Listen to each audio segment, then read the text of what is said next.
I'm at Quechee Falls again, and I just love this place. I love the white noise that you get from the waterfall, and the way that the rocks change with the light, with the water, the volume of water coming over the falls, it's ever changing. And I feel a real kind of affinity with its location. So today I'm going to photograph it on 5.4.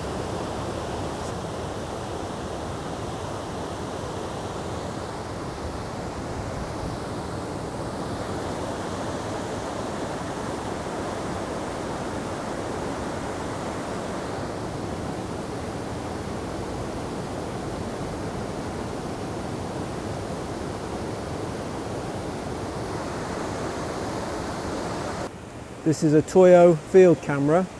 Whenever I take a picture, I zero everything. That means just get it all nice and square, the back square, with everything level and parallel. This shot, I'm using a 120mm lens, which is equivalent to something like a 40mm lens on full frame digital or 35mm. I have a viewing hood at the back, which helps to get the composition going before I get down to fine focusing and into any movements that I might add to work on depth of field or perspective. Cable release, going to help me avoid camera shake when I let the shutter go. In this shot, I'm using some drop front where I'm just bringing the lens down. It'll give me more foreground without needing to tilt the camera forward. If you tilt the camera forward and the back of the camera where the film is tilts forward, that's going to change the perspective. So instead of tilting the camera down, drop the front lens board down, then I can get more of that foreground without having to change the perspective. So I've got my camera set up, looking at the waterfall. The light is really dull. I'm quite pleased about that, because what I'm aiming to get is, one, the movement of the water, two, the contrast between that movement, that sort of blurred light grey movement, the contrast between that with the snow and the ice, and those two things contrasted against the darkness of the rocks.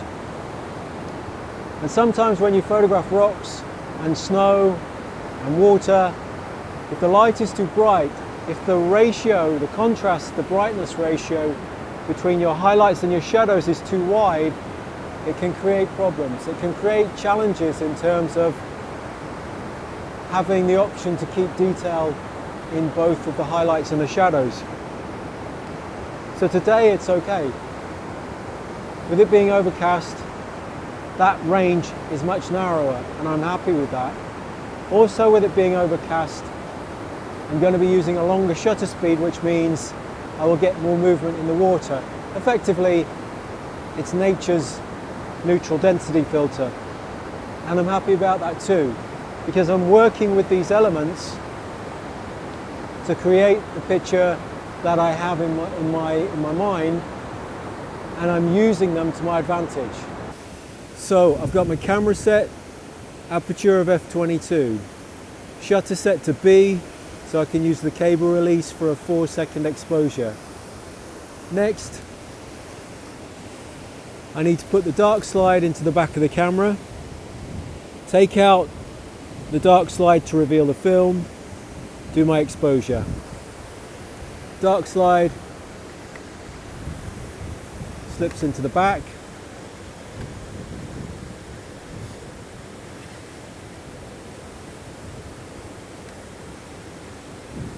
Pull that out, and round the front,